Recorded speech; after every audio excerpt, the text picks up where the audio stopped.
How's it going, guys? Ted Mac here, coming at you guys with a deck profile from who? Taka 1326 from Nerds in Training here at the Las Vegas Regional. What were you playing, sir, and how did you do? I was playing slots. I enjoy this deck way too much. So with that, tiers, it's always going to be a crapshoot. You never know what you're going to get. You either mill godly, you mill bad, and I got 87th today, so I milled fair, which is sad to say. Alright, let's get into this profile.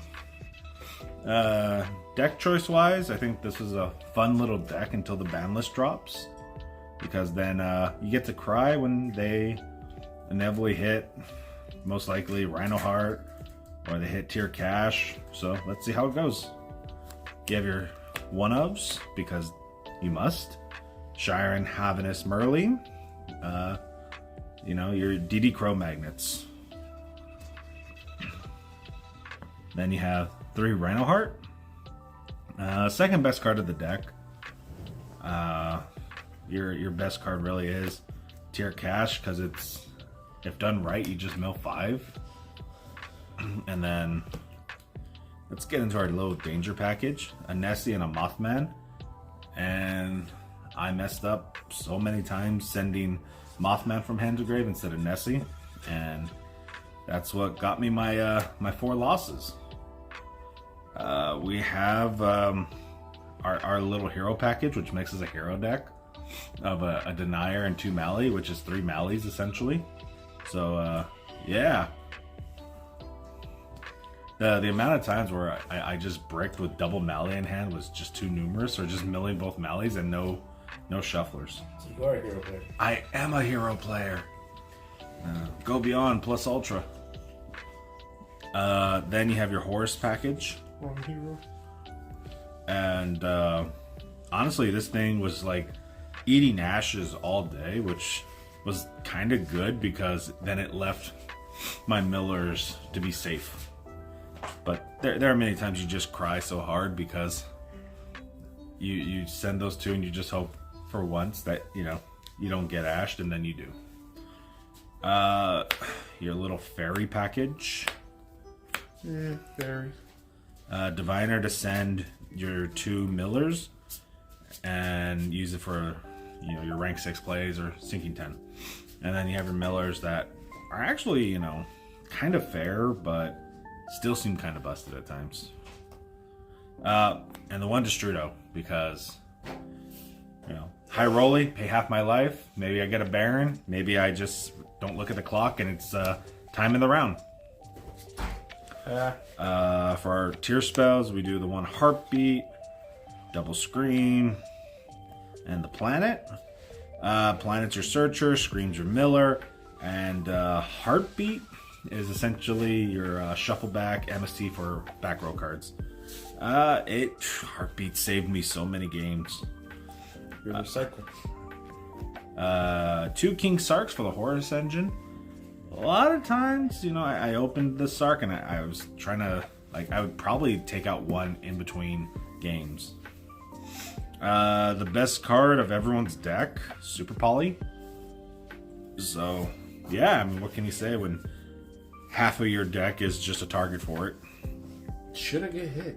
Oh yeah, it should definitely get hit. It's an equalizing card where it's just like, if used properly, you're gonna break someone's board. But when you have 3 of them, it's just too much. 1 Call by the Grave. This card should come back to 2. It's just there's so many hand traps and things running around. You probably could just run crossouts if you want, but what do you think it should go to 3 because of all the hand traps that's going on right now? 2. 2? 2. Good enough? Yeah, 2's good enough. Because there are still a lot of other hand traps that counter certain hand traps. So Call by it 2 would be fine. The 1 Foolish Burial Goods and the 1 Foolish Burial. This is either going to get me a mill 5, or this is going to effectively almost do the same, get me a mill 5. The 1 Talents, because I kept bricking on this card, which is weird. Because, you would think your opponent activates a monster effect, you're going to draw 2, shuffle back or something. No, they just impermed me. And yeah, it bricked in my hand. Emperor too strong. Yeah. 2 Soliac, 1 Trivicarmo. Grabs you any spell or trap that mentions Visa Starfrost, and you're negate or searching a monster when it's sent to the grave. The main deck, 42.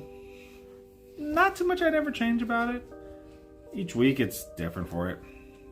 Let's get to your fusions. We got Mud Dragon of the Swamp, Super Poly Target. We got your Garua, Super Poly Target. We got your Dangerous, another Super Poly Target. We got your Giltia, another Super Poly Target. We got your Predaplant Dragostapelia, which is another Super Poly Target.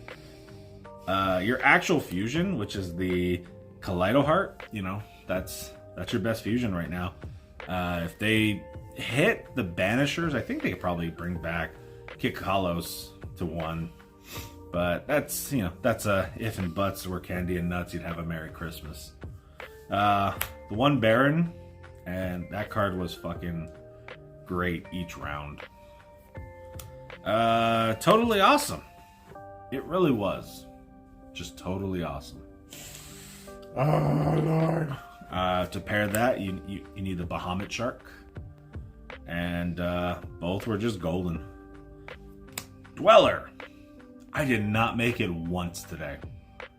Even when the mirror was happening, there was just no time to make it. I'd probably cut it to the side again. Beatrice. Love this card. It was just always going to be like, oh, I'm going to fuse him to mill 5. Zombie Vampire. This is going to sound weird, but it got me the win against a Quantum deck. Super Quantals. And you would think, you're playing Tears, you should just win. Not when they have a big Megazord with over 5 materials on it, and it's unaffected by everything. Typhon. Yeah, I never made this. It's good for situationals, but I never made it. The card I did make every single game. SP Little Knight. Is it worth $100? Probably not. But it's pretty. Close to it. And then the Arc.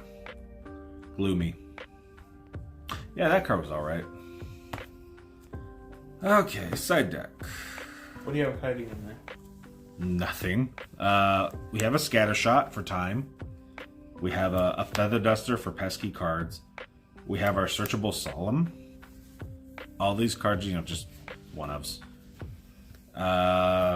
Triple Draw and Lock, which I felt like my deck could have mained it, actually. It was such a weird, like, playing Rogue all day, Droll hits it hard, but playing meta, it doesn't really affect it too much, so. XYZ Encore, because we really do lose to Abyss Dweller, and we really do lose to Big Cat that is unaffected by everything. Droplets. I probably would take this out of the side deck. I never really used it. I never had situations where Droplets was really needed. And Spellbound. That card saved me so many games and so many rounds. My opponent gets 2 or 3 monsters on the field. They're going to try to XYZ or do a big link. Spellbound. Those guys were absolutely couldn't be touched. And it just got me the wins. What does Spellbound do exactly? Activate it. All monsters my opponent currently controls cannot be tributed, used for fusion, synchro, XYZ, or link material. And it's a quick play. So that was my deck. It got 87th place, and my matchups were round 1 Unchained, got that win. Round 2 Infernoble, got a loss. Round 3, which was Fenton Knight Horus Adventure, got a win. Round 4, I played against Kashtira, lost that one. That guy, I felt so bad. He got 33rd, and it was only top 32. The Infernoble guy I lost to, I think he was in the top 10. Sword Soul, lost to that guy because, you know, DD Crow's a thing. Monadium, Only reason I won that match, Super Poly. That is a flat out, honest answer. The one tier mirror I did, I lost that just because his mills were a lot better than mine. Played against a Super Quantum, won that one. And then last round, I played against a Chimera. It just wasn't going either way, but he gave me the win. So it just is how it is sometimes. Makes sense. Going forward, if the deck does not get hit and with the millers or anything like that, it's a deck that's gonna just be around. It's semi-fair. It's the millers that are unfair for everyone else. Just ban the Ishizu. But just a little bit showing what I'm gonna actually be playing. Come February for the 3v3, I'm actually gonna just give a little hint to what I'm playing. Sexy. So has to revolve around this. So hopefully to see you guys there at the 3v3. Taka1326 signing out.